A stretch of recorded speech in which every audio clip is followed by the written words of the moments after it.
Today, as I said, I wanted to talk about the third point: do not steal.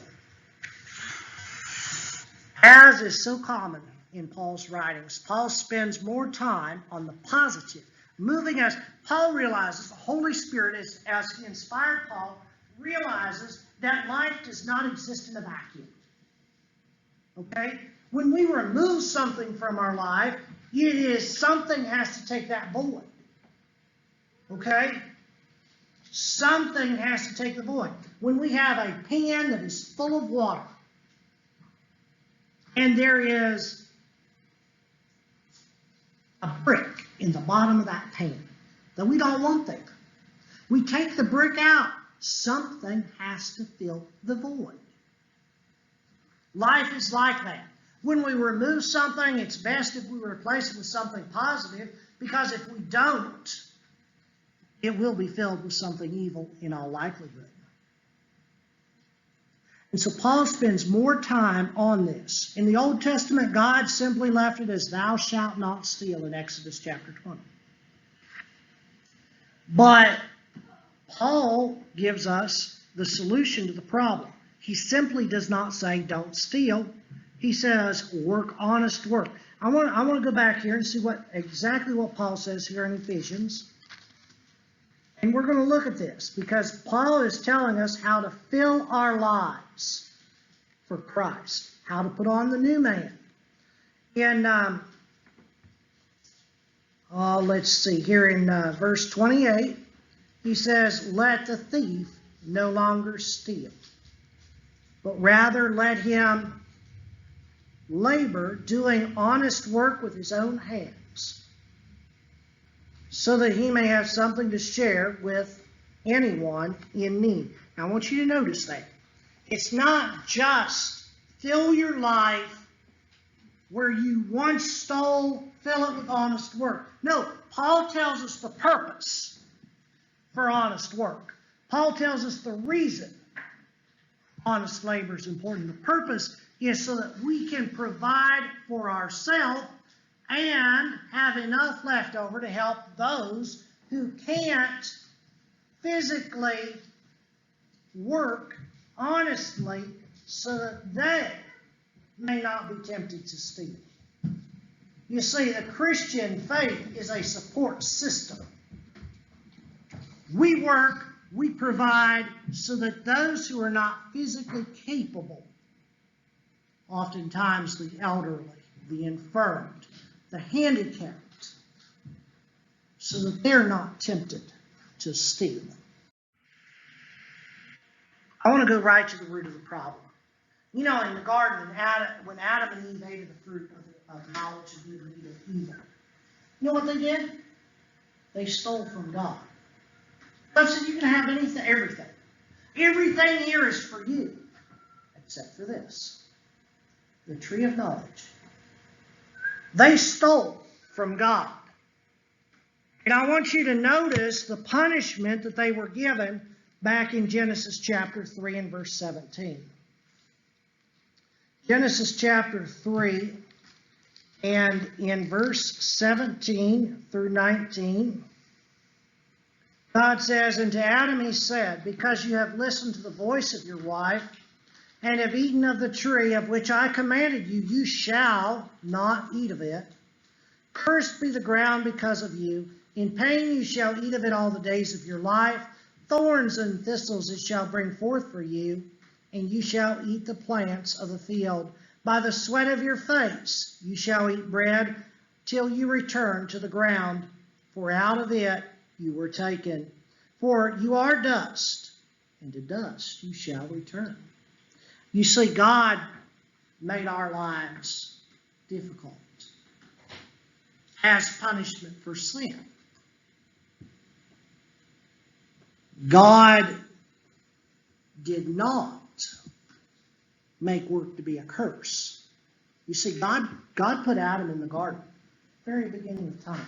God realized Adam and Eve needed something to fulfill their lives.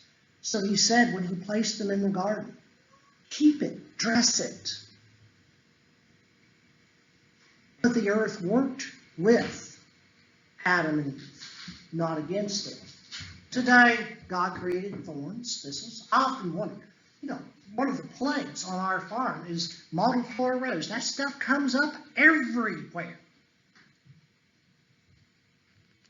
Thorns, briars, constant battle to keep the pasture fields cleaned. This morning, as I came in this morning a little bit early, I noticed the weeds coming up in the flower bed out front. Pull those things out. Constant battle. Work is not necessarily the curse.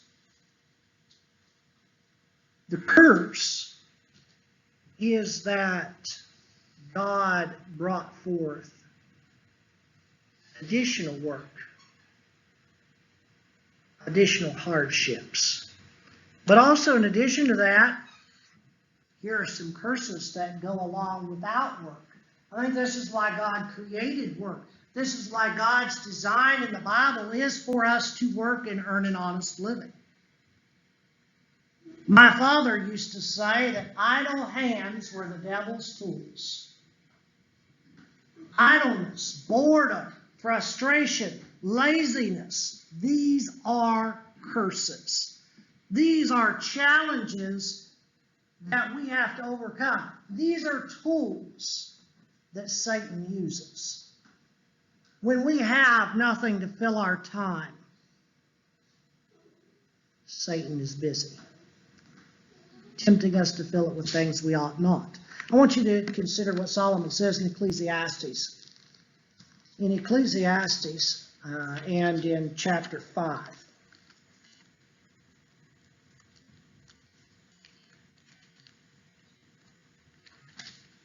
Ecclesiastes chapter 5 and in verse 18. Solomon says, "Behold, what I have seen to be good and fitting is to eat, drink, and find enjoyment." Notice this, "and find enjoyment in all the toil with which one toils under the sun the days of his life that God has given him, for this is his lot." God does not want us to be miserable people. But God says, find enjoyment. Solomon says, find enjoyment in what you do day by day. One person put it this way: if you like what you do, you'll never work a day in your life. I'm here to tell you they lied. You can like what you do, but you will work. Okay? You just will simply enjoy your work more. I've always been a person who enjoyed being able to look back and see what I've done. We had a neighbor lady who farmed for years. She was a dairy farmer, and I helped her many years when I was younger. And Edna said, I just love farm work, because at the end of the day, I can look back at the field that I've plowed, and I can see it plowed. I can look back at the field of neatly raked hay, and I can see my accomplishments. Dennis, I'll bet you, yeah, you love that, right? Okay, so I've always enjoyed looking back and seeing things, whether it's in construction or whether it's in farming or whatever it is that I've done to earn a living for my family. I've always been able to look back and see what I've done, and I've taken joy in that. Work's hard. Don't make no mistake. Work is hard, and I would anticipate that most of us would rather avoid hard work than not. Wouldn't that be right? I think that's right, Peter. Yeah, I thought so. You're a hard worker. You're a hard worker, but you would rather avoid it if it were avoidable. But work is a commandment that holds promise. Right, Vernon? Work is a commandment that holds promise. Okay, I want you to think about that. Let's back up a book in our Bibles to the book of Proverbs chapter 6. Proverbs chapter 6 and in verse 14 of that chapter. Proverbs 6 and verse 14, Solomon says here, let's actually back up a little bit. Let's back up to verse 12, get the context. A worthless person, a wicked man, goes about with crooked speech, winks with his eyes, signals with his feet, points with his fingers, with perverted heart devises evil continually, sowing discord. Therefore, calamity will come upon him suddenly. In a moment, he will be broken beyond healing. Now, I want you to notice, Solomon also gives a list of 6 things that God hates. There are 6 things the Lord hates. 7 are an abomination to him: haughty eyes, a lying tongue, hands that shed innocent blood, a heart that devises wicked plans, feet that make haste to run to evil, a false witness who breathes out lies, and one who sows discord among brethren. I don't know about you, but when I read that list that Solomon writes there in Proverbs chapter 6, I see a lot of things that people do when they leave hard work out of their lives. Filling the void in their lives, I see a lot of times these things that God has so much disdain for.